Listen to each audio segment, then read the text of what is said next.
Hello NEET aspirants, welcome back to my channel. I hope कि तुम्हारी NEET की preparation अच्छी चल रही है। तो इस वीडियो में हम बात करेंगे कि आखिर मॉक टेस्ट देने की स्ट्रैटेजी क्या होनी चाहिए कि हम अपने आगे के मॉक टेस्ट में अच्छा स्कोर कर पाए एंड फाइनली नीट वाले दिन हम अपने टारगेट स्कोर पे रीच कर पाए। इस वीडियो को मैं 4 पॉइंट्स में कवर करूंगी। सबसे पहला पॉइंट कि attempt your mock test in 3 rounds. तो ये 3 राउंड्स हैं क्या?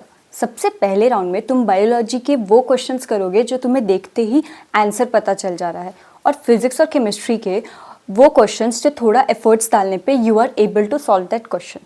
सेकेंड राउंड में तुम क्या करना, बायोलॉजी के majority of the question solve कर लेना, और फिजिक्स और केमिस्ट्री के मॉडरेट लेवल के क्वेश्चंस जो बहुत ही ज़्यादा टाइम टेकिंग है तुम वो सॉल्व कर लेना। After coming to third round तुम्हारे majority of the physics, chemistry और बायोलॉजी के क्वेश्चन सॉल्व हो चुके होंगे। बायोलॉजी के वो क्वेश्चंस बचे होंगे जिन क्वेश्चन में तुम्हें 2 ऑप्शन में बहुत ही ज़्यादा डाउट था, और कोई ऐसा क्वेश्चन आ गया जो थोड़ा आउट ऑफ सिलेबस लग रहा है। और फिजिक्स और केमिस्ट्री के मोस्ट डिफिकल्ट क्वेश्चंस तुम्हारे थर्ड राउंड के लिए बचा के रखना।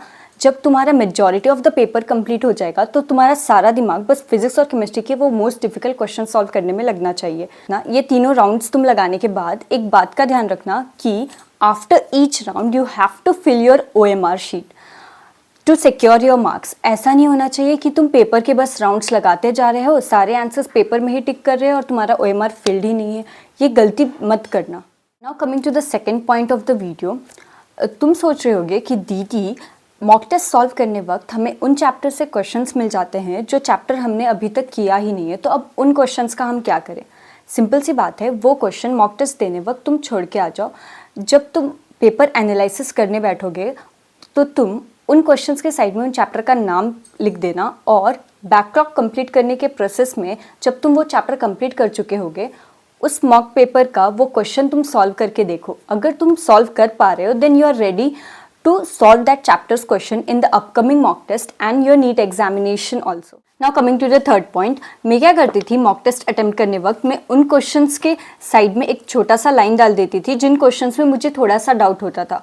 भले ही वो क्वेश्चन मैं सॉल्व कर लेती थी पर उस क्वेश्चन के 2 ऑप्शन में मुझे डाउट होता था, तो जैसे ही वो क्वेश्चन मॉक टेस्ट देने के बाद करेक्ट हो जाता था हम वापस कभी उस क्वेश्चन को जाके नहीं देखते।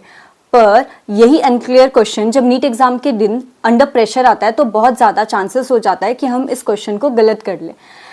ये मेरा मॉक टेस्ट पेपर था। यहाँ पे आप देख सकते हैं कि छोटे छोटे मार्किंग्स कर लेती थी जिन क्वेश्चंस को मुझे वापस फिर से एक बार देखना होता था। Now coming on to the last and the most important point is that take a very good sleep. ये टाइम ऐसा है कि जहाँ ज़्यादा पढ़ना होता है, but do ensure that you at least sleep a minimum of 6 hours. अब दीदी ने बोला है कि अच्छे से सोना है, अब ये ना कि 8 से 9 घंटा तुम आराम से बस सो ही रहे। तो जल्दी से इस वीडियो को मैं समराइज़ कर देती हूँ कि ऐसी कौन सी 4 बातें हैं जो मॉक टेस्ट देने वक्त हमें दिमाग में रखनी है। सबसे पहला कि attempt your mock test in 3 rounds. Second, अगर उस चैप्टर से क्वेश्चन आ जाता है जो चैप्टर अभी तक हमने नहीं किया तो उसका क्या करना है। थर्ड, कि कुछ मार्किंग्स करनी है एक पर्टिकुलर क्वेश्चंस में। Fourth, take a good sleep. That's it for this video guys. If you like the video, do hit the like button. और अगर तुम्हें कोई भी डाउट्स है, do put down in the comment section. Bye bye.